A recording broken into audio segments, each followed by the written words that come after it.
para gravar aqui. Claro que também eles podem falar a mesma matéria também, né? Porque a gente vai ficar falando de, sei lá, inversão térmica. Rocha. Rocha, não, Também tem muita coisa de geografia, tá, gente? Do primeiro colegial, então, tem várias coisas que eu acho, assim, lamentável. Pra que ficar, tipo, drenagem endorreica? Gente, o que isso muda na vida de alguém, tá ligado? Tipo de rocha. Tem umas coisas que não faz sentido nenhum cobrar. E que também é muito difícil de deixar interessante também, né? Gente, hoje vamos falar dos tipos de foz. Tem a foz em delta e a foz em estuário, tá ligado? Oração subordinada, substantiva, completiva, nominal, objetiva, direta, objetiva. Caraca, na minha época não tinha todas essas, eu acho. Não, no gerúndio do particípio do infinitivo eu lembro. Porque eu tinha uma dica para lembrar que era assim, o gerundando, que gerúndio é ando, endo, indo, né?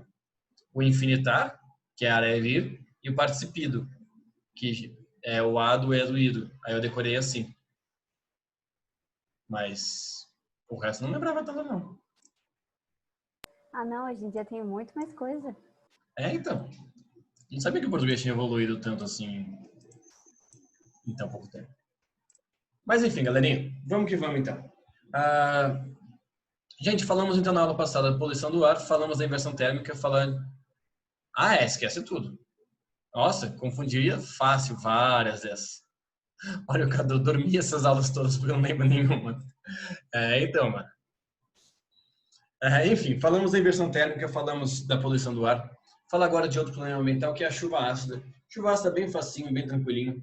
Que é basicamente, então, a reação desses poluentes todos, do grupo carbono, do metano, de outros elementos químicos aí, com a água atmosférica, com o vapor da água aí, com a água em estado gasoso. Ela reduz o pH, olha a interação com a química aí, né? O pH da água da chuva, que já naturalmente já é um pouquinho mais ácido, tá? Então, ele já está normalmente no 6 e alguma coisa, né? Que é o pH neutro é 7, né? A água da chuva já tem aí um pH um pouquinho mais ácido do que a água mineral que a gente consome e tal. Levemente, nada demais. Quando você tem essa reação química dos poluentes aí, isso reduz ainda mais o pH. Claro, nada muito elevado, assim, tipo de, nossa, mano, chuva ácida, tô corroendo aqui, também não é assim, né? O que acontece é que o pH, então, fica reduzido, a chuva vai ter um teor um pouco mais ácido, e isso, a longo prazo, vai ter consequências negativas. Então, são dois problemas principais. Primeiro Bruno, eu moro no meio do interior do Piauí, não tem nada lá de poluição, nem tem carro direito. Eu posso ser atingido pela chuva ácida? Pode, porque graças à circulação geral da atmosfera, as massas de ar e, consequentemente, a chuva se deslocam pelo mundo como um todo. Então, de repente, sei lá, mostrei para vocês a foto de Nova Delhi, na Índia, na primeira aula. Formou chuva ácida lá, graças aos poluentes gerados, aquela chuva não necessariamente vai ficar lá. Ela pode se espalhar para o mundo inteiro e causar as consequências da chuva ácida, contaminar o mundo inteiro. Então, por exemplo, a Amazônia tem muita poluição industrial? Não. Mas a Amazônia sofre com a chuva ácida que vem daqui de São Paulo, por exemplo, que vem de outras regiões poluídas do mundo. Então, esse é o primeiro problema. E quais são essas consequências, que é o segundo problema aí? Basicamente, você vai ter uma contaminação de todo o ciclo da água. Então, a água superficial, a água subterrânea, ela vai ter aí uma redução do seu pH também. E, galera, anos e anos e anos de exposição aí a essa chuva, né? Pode corroer vegetações, corroer florestas, corroer plantações de maneira geral, auxilia a contaminar o solo, basicamente como, vamos dizer, quase como uma doença, que vai aos poucos aí contaminando esse corpo que é a Terra, contaminando florestas, a água superficial, o solo e a água subterrânea, contaminando vegetações e causando doenças no ser humano também. Repito, não é porque você tomou uma vez um dia de chuva que você vai, meu Deus do céu, ter uma doença de pele, não é isso. Talvez, e pode tomar chuva de boa. Mas dependendo do lugar, dependendo das concentrações e tal, você pode vir a desencadear mais doenças graças à chuva ácida aí. Então, basicamente, galera, a gente tem toda uma contaminação aí do ciclo da água, tudo bem? Causada por esses poluentes. Então você tem aí desde a chuva até a neve, que é uma forma de precipitação ácida também. E isso vai causar aí contaminação do solo, isso vai contaminar a água de maneira geral, vai prejudicar as plantas. Então tem uma série de consequências relacionadas ao ciclo da água como um todo. E aqui dá uma piadinha com a chuva ácida, entendeu? Entenderam chuva ácida? Que é uma chuva, tipo, mal educada, grossa, entendeu? Tipo, ninguém liga, trouxa e tal. Entendeu o trocadilho? Chuva ácida, entendeu? E uma outra consequência, galera, é a corrosão do patrimônio humano aí. Então você tem desde estátuas, tal, que são literalmente ao longo de muitos anos, claro, não foi uma chuvinha que deu que aconteceu isso, mas muitos e muitos e muitos anos, especialmente na Europa, o continente onde começou a indústria, então começou essa questão da chuva ácida já há muito mais tempo, você tem aí uma série de estátuas e gárgulas. Você tá ligado que são gárgulas, gente? Já assistiram, tipo, Corcunda de Notre Dame, que tem aqueles bichos meio dragão que fica... Mano, é meio bizarro, assim, mas, tipo, em castelo, umas coisas assim, tipo, tem aqueles dragão, uma serpente, umas coisas assim, meio... Com aquelas caras meio Dá paradas, assim, medo. tá ligado? É meio, mano, quem que eu olhei e falar, legal a minha casa, sabe o que falta aí? Uma gárgula, tá ligado? Falta sei lá, uma águia com cara de mal. O Brasil não tem esse costume, o Brasil tem aquelas namoradeiras, sabe? Aquelas moças aquelas estátuas de moça que fica com uma cara assim, tipo, com o cotovelo apoiado. Mas tem umas que dá medo também, que elas ficam, Exatamente. É isso que que a eu ia gente coloca falar. na janela, aí você passa assim, parece ser uma pessoa e não Você é ninguém. assusta, mano. É isso que eu ia falar. Todo mundo já deve ter assustado com uma namoradeira aí. Que você tá lá de boa, de repente tem uma mulher assim, tipo, caraca, assusta mesmo, né? É verdade. Será que no Brasil tem corrosão nas namoradeiras? Tá aí uma boa proposta de estudo aí, né? O cara queria uma cabeça de boi na parede da sacada. É, então, eu acho Ai, essas coisas credo. meio, sei lá, não é muito meu estilo arquitetônico, assim, né? Mas, enfim, Ai, eu também me dá medo isso. é meio bizarro, né? Mas, assim, claro, né, galera, que comparado a todos os danos, essa corrosão do patrimônio humano é mais de boa, vamos dizer assim, né? Tipo, nossa, que pena, minha gárgula se corroeu. Mas é só interessante que mostra o quanto que, realmente, ao longo de muito tempo, pode causar impactos aí, né? Parece, tipo assim, aula de escultura, tá ligado? O professor fez aquela escultura, agora a gente tem que fazer a nossa escultura. A minha sairia tipo isso, assim, pra pior, tá ligado? Não, eu Nossa, não mas se conseguiria. ficar assim, tá bom, hein? É, exatamente, eu tava pensando nisso, não conseguiria jamais fazer esse cabelo aqui, nada desse tipo. Enfim, próximo problema aí, as chamadas ilhas de calor. Bom dia, Bianca, tá tranquilo? Seja bem-vindo aí também. Vamos que vamos, então. As chamadas ilhas de calor urbano, né, galera? Ilhas de calor, eu já ouvi algumas pessoas falando assim, tá? Bruno, eu já fui para Ilha Bela com meus pais aí no verão e estava muito quente. É isso que é uma ilha de calor? Também. Ilha Bela quente no verão é uma ilha com calor, no caso. Mas no caso é uma analogia, uma metáfora, uma comparação. É verdade que a Estátua da Liberdade mudou a cor por causa da chuva ácida? É um pouco exagerado, vamos dizer assim. De fato, sim, a chuva ácida já ajudou a descascar muito da estátua, então ela ficou mais pálida, vamos dizer assim. Ela tinha um esverdeado mais forte antigamente, o que é meio difícil de provar também, porque antigamente as fotos eram preto e branco. Vocês não têm essa percepção de que antigamente todo mundo vivia em preto e branco? Sei lá, século XIX, assim, todo mundo morava preto e Nossa, branco, meio eu penso marronzinho, assim. muito assim, tipo, que não era só em foto que era preto e branco, tipo, a vida real, assim, era preto e branco também. Não Era tudo parece? sem cor, assim. E que aí foi, tipo, ganhando cor aos poucos, assim, que no começo tinha algumas cores, hoje em dia já tem essas cores mais de Windows, tá ligado? Eu penso muito assim. Muito, né, mano? Mas, de fato, a Estátua da Liberdade, ela tinha um verde bem mais... Olha lá, a gente conversou sobre cor um tempo atrás, né? Ela tinha um verde mais esmeralda mesmo, mais brilhante mesmo. E ela perdeu um pouco. Acho que já passou do processo de restauração e tal, mas isso é também por causa da chuva ácida e a poluição como um todo. Então, sim, de certa maneira é verdade. Galera, de onde que vem o nome da Ilha de Calor, né? Olha só a informação que o Thales trouxe, é verdade. Ela é de cobre e daí acho que oxida um pouco, faz todo sentido mesmo. Eu não sabia que essa da Liberdade era de cobre. Aliás, que ideia fazer de cobre também, né? Faz uma coisa mais resistente também, né? Sei lá, um mármore. E a Torre Eiffel de Rio Claro, será que ela é feita do quê, né? Será que ela também não perdeu aí por causa de chuva ácida? Eu vi que ela vai ser pintada na notícia que o Thales, o hotel, não lembro quem mandou. Ela vai ser pintada novamente, então. Mas vai ver isso. Mas ela tinha cor? Ah, tinha o metal ali, na, sei lá, tipo...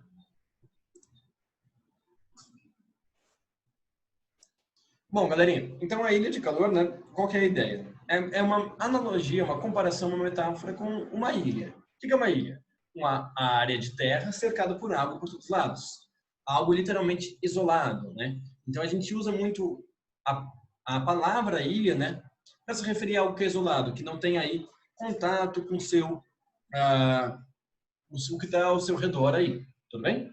Então, sei lá, uma sala que todo mundo conversa, todo mundo bagunça, aquele aluno que fica quietinho lá no canto, ele é uma ilha de silêncio em relação aos outros. Tudo bem? Pintaram de branco a torre? Olha. Ah, mas aí perde um pouco da essência também, né? A Torre Eiffel não é branca. Tinha que ser azul, então, que Rio Claro é cidade azul. Ia ficar brega pra caramba, mas podia, né? Já é brega, Além de copiar, fazia errado ainda. tá ligado? Mas enfim, qual que é a ideia então da ilha de calor? O que acontece, galera? As cidades como um todo, aí vai desde os grandes centros urbanos até Ipeúna, tudo bem? Até pequenas cidades aí. As cidades como um todo, elas têm aí uma temperatura mais elevada do que o seu entorno, do que as áreas rurais e principalmente do que as áreas de vegetação. Então, qual que é a ideia da ilha de calor? A cidade é uma região mais quente em relação ao seu entorno. Ela é uma área isoladamente ainda mais quente no nosso caso. Por que isso acontece? A gente chama isso de densidade urbana. Ou seja, o fato de ter muitos materiais, como concreto, cimento, vidro, asfalto, tijolo, tudo muitos materiais que absorvem muito a luz solar e poucas áreas verdes. Então você tem muito de quem absorve e muito pouco de quem libera. A vegetação, né, galera? Vocês estão cansados de saber. Ela contribui para resfriar os ambientes, né? No seu processo de evapotranspiração. Elas liberam calor para a atmosfera. Elas mandam o calor embora. Pelo contrário, o concreto, o vidro, o asfalto, eles absorvem muito calor. Tudo bem? Até porque geralmente, galera, a cidade é construída com cores escuras. Cinza, o asfalto, né? Preto, muitas das vezes. E quanto mais escura for uma cor, menor é o albedo dela. O que é o albedo? A capacidade de reflexão de um corpo. Quanto maior é o albedo, que é o da cor branca, mais ele vai refletir a luz e o calor solar. Quanto menor, que é o das cores escuras, mais ele vai absorver a luz solar.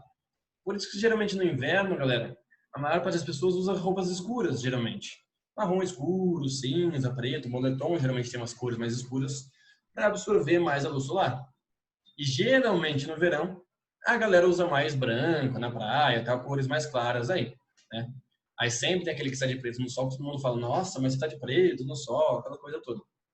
Por causa do albedo das superfícies. Então o albedo da cidade, ele é menor. Isso faz com que ela absorva mais a luz do sol, porque ela reflete menos. Então, o que acontece? Esse albedo reduzido e essa grande densidade de materiais que absorvem muito calor mantém, retém, prendem o calor nessas áreas. Todo o calor que vem do sol, toda a radiação solar, ela incide nesses lugares e ela fica aprisionada aí. Consequentemente, a temperatura das cidades é mais quente do que o que tem em volta. Tudo bem? E aí o que acontece? Geralmente, o centro das cidades vai ser a área mais quente, então, dela. Porque é a área que tem mais prédios, a área que tem menos áreas verdes ainda, a área que tem mais carros que contribuem com a poluição e tal. Quem já andou aí no centro de Rio Claro, ali na Rua 1, janeirão, 1 da tarde, sabe o que eu estou falando, o que é uma ilha de calor, sente aí na pele, literalmente, de fato. Então, em alguns casos, galera, no caso da Grande São Paulo, por exemplo, essa diferença chega até 10 graus.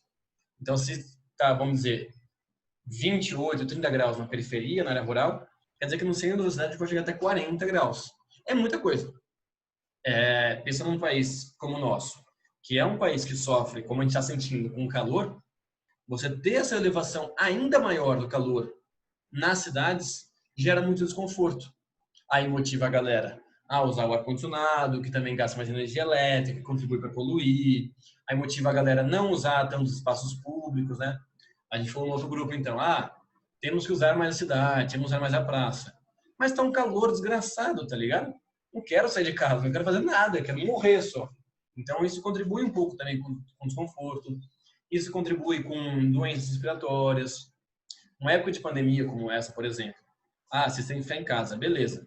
Só que vamos pensar, galera, uma favela no Rio de Janeiro, por exemplo, que é muito quente, sem qualquer padrão construtivo, sem áreas verdes. O desconforto térmico que uma pessoa sofre de calor na casa dela faz com que ela não consiga literalmente ficar em casa. Ela tenha que sair.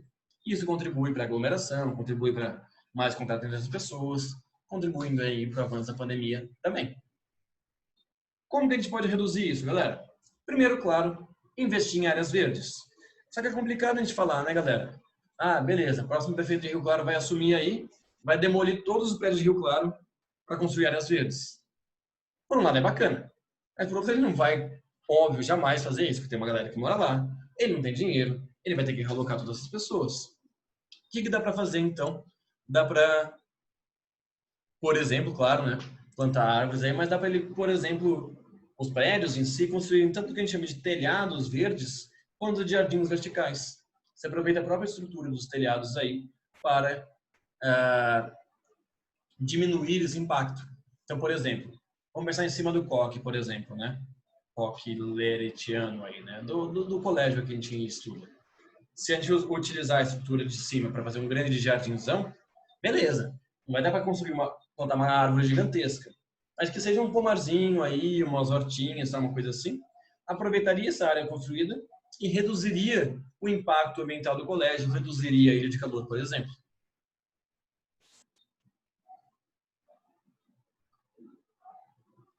Então. E na real, o que é mais comum é justamente isso. A galera reclamar do calor e cada vez mais cortar e cortar e cortar árvores e tal.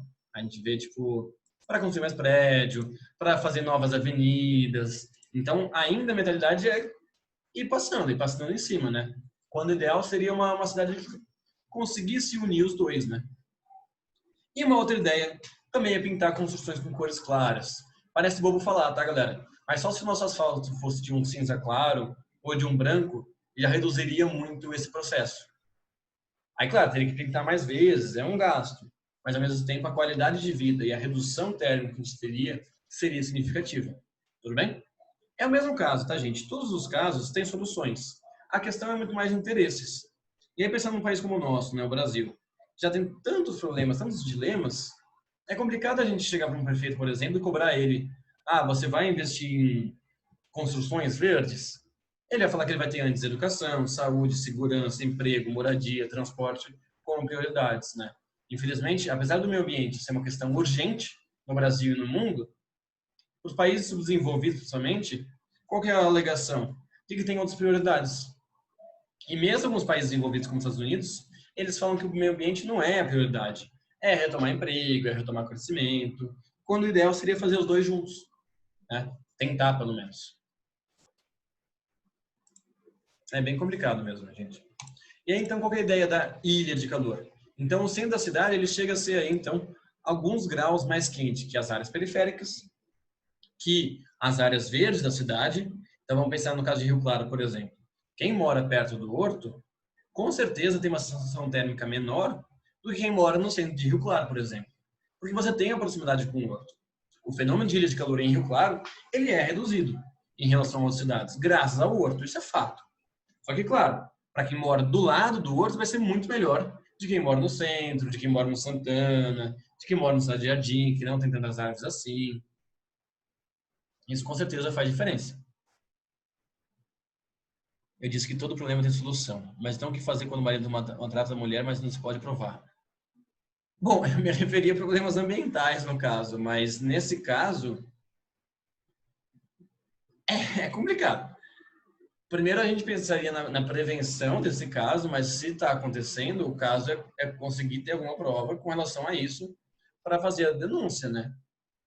Mas eu também não sou da área criminal, nem nada do tipo e tal. É porque meu vizinho toda noite faz ela comer a lâmpada. Isso aí é mais velho do que andar pra frente, hein?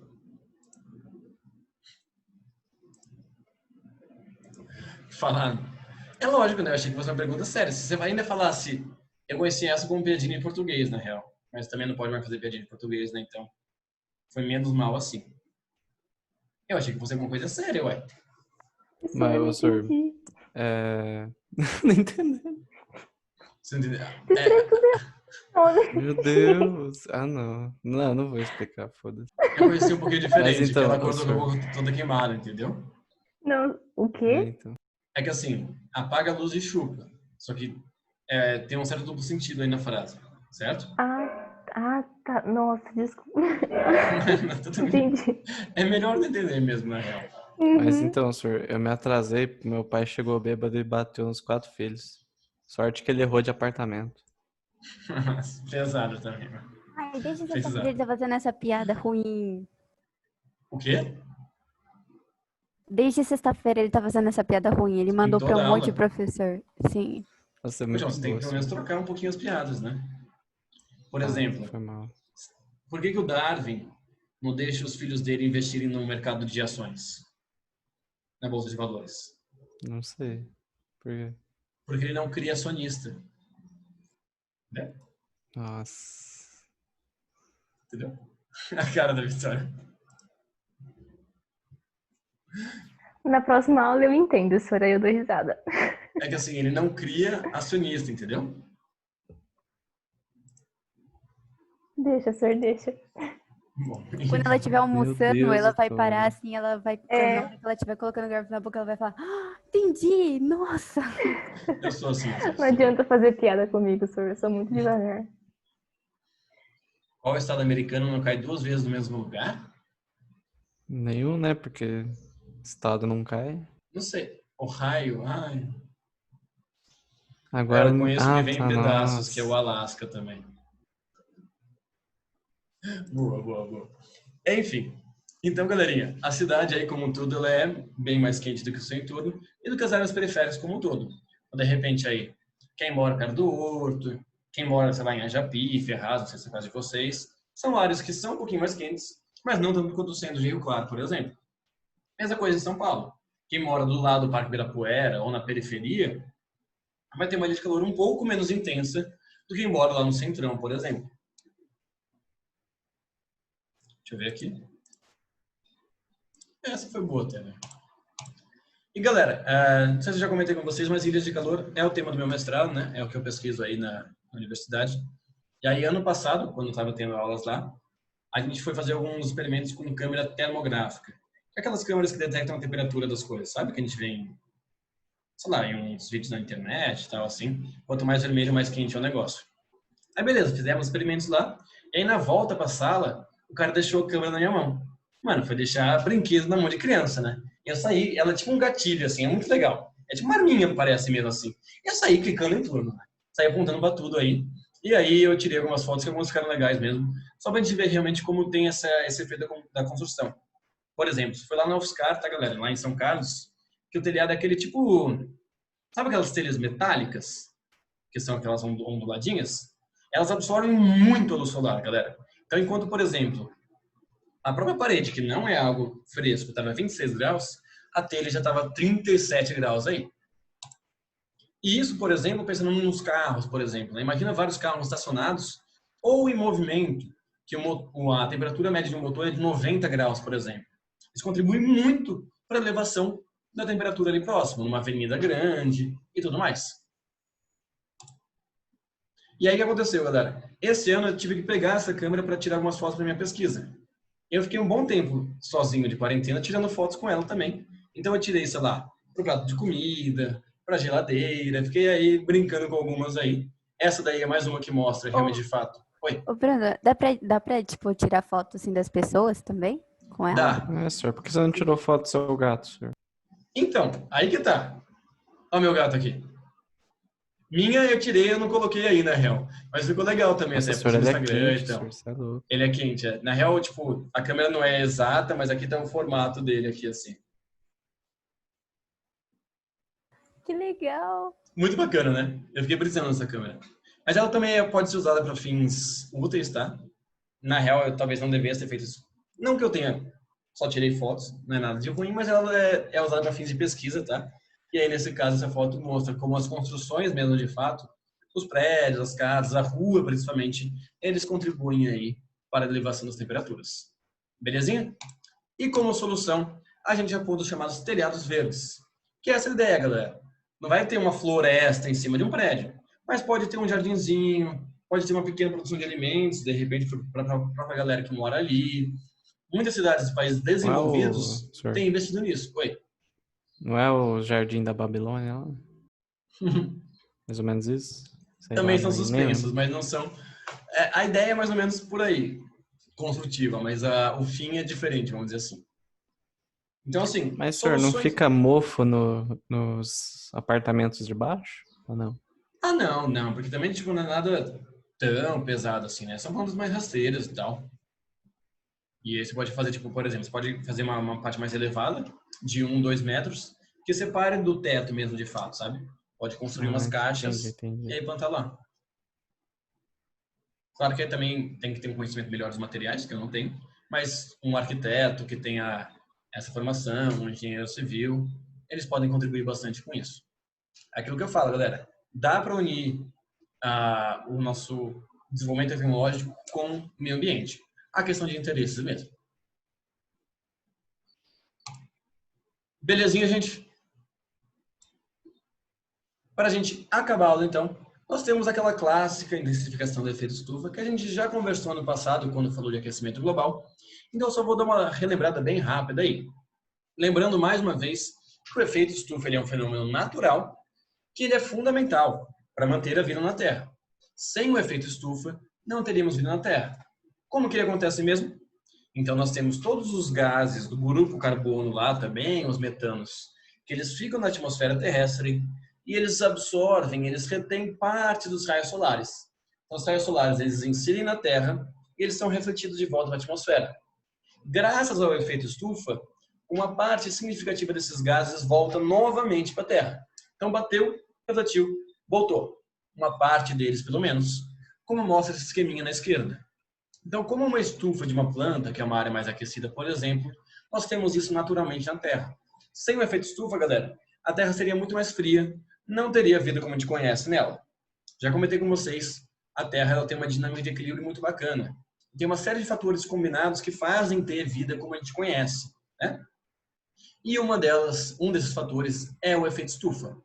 O problema é a intensificação desse efeito estufa. Ou seja, a enorme quantidade de gases estufa, que são o grupo carbono e o metano, especialmente, que foram sendo liberados pela humanidade, especialmente a partir da Revolução Industrial, que vão aumentando, que vão intensificando, que vão deixando esse fenômeno mais forte aí, consequentemente, aumentando a temperatura média da Terra. Tudo bem? E aí tem uma série de consequências que a gente já falou melhor no passado, mas que tem a ver com a elevação do nível dos mares, o derretimento das calotas polares, com novas doenças, fenômenos de desertificação, destruição de ecossistemas. Tem uma série de consequências aí espalhadas pelo mundo. Mas a consequência geral estima-se que até 2100, até 2050, a temperatura média terrestre irá e está aumentando aí. Galera, só não é bom fazer previsões exatas, porque não dá para saber exatamente quanto vai aumentar. Tudo bem? É como com a pandemia, assim, fazer uma previsão, tipo, não, até tal dia teremos tantos casos, é muito difícil prever isso. O melhor é realmente assim, saber que tem esse desafio e ele precisa ser lidado. Tudo bem? Como que a gente lida com ele? A gente combate as origens do gás estufa. Quais são as origens? Nós temos, então, desde a queima de combustíveis fósseis, queimar carvão, queimar petróleo, queimar gás, queimar os derivados de petróleo, como a gasolina, por exemplo. Nós temos o desmatamento, que contribui porque as florestas absorvem o carbono emitido. Nós temos as queimadas, que além de destruir as florestas, também liberam carbono da queima. Nós temos a pecuária como um dos principais responsáveis, né? Porque, literalmente, vocês sabem disso, o peido da vaca, ele tem metano, e aí uma série de vacas aí soltando flatulências, vamos dizer assim, contribuem para a liberação do metano, por exemplo. Nós temos os lixões em decomposição também, que liberam o metano. Ou seja, quais são as soluções para isso? Investir em transporte alternativo, em combustíveis renováveis, em um destino correto do lixo, como a gente vai falar daqui a 2 semanas, reduzir o consumo de carne, fiscalização do desmatamento das queimadas, tudo bem? Combater as origens do aquecimento global. Aí tem, né, galera, aquela discussão ideológica, né? Ah, se existe, se não existe, se é bem assim, se não é e tal. Galera, independentemente, claro que existe, tá? Mas independentemente da discussão, como foi comentado, quem comentou aqui no chat agora há pouco, o Theo comentou no chat, por exemplo, né? Se o calor está muito grande, é porque o ser humano está destruindo muitas árvores no Brasil e no mundo, está queimando seus biomas, está queimando áreas urbanas. Isso com certeza contribui. Que não seja na escala global, mas que seja para as ilhas de calor de maneira localizada. Quanto mais árvores Rio Claro tira, por exemplo, mais Rio Claro vai estar quente. E se isso acontece em várias cidades do mundo, isso contribui para um fenômeno global. Tudo bem? Então, que o ser humano impacta negativamente na natureza, isso é, com certeza, aí, inegável, incontestável. Independente da discussão sobre aquecimento global aí também. Fechou, galerinha? Então, lembrar que o efeito estufa ele é natural, porém ele é intensificado pelo ser humano. E aí, já temos aí uma série de dados sobre elevação da temperatura no mundo, com uma série de consequências bem complicadas. Belezinha, galera? De boa por enquanto? Deixa eu ver uma coisinha aqui rapidão. A gente tem uma lista de 5 exercícios, testes bem rapidinho mesmo, dessa apostila. Bem rapidinho vocês fazem. Tá aí já no... Opa, eu mandei só pro Theo sem querer. Tá aí no chat de vocês. Vou colocar tanto os links das aulas quanto essa lista lá na plataforma. 5 exercícios bem rapidinho mesmo. Essa parte de problemas ambientais ela é rapidinha, galera. Daqui a 2 semanas a gente já finaliza essa apostila, felizmente. E por hoje é isso. Muito obrigado. Bom descanso para vocês aí. Aproveitem, relaxem, durmam bem. Maratona aquela série. Zera aquele jogo lá. Streama bastante. Joga um Among Us. Descansem bastante. Fechou? Obrigada, Isso, Bruno. eu vou te chamar pra jogar um Among com nós, beleza? Demorou. Dependendo do horário, eu até topo. Um abraço, então, gente. Fiquem bem. Valeu, senhor.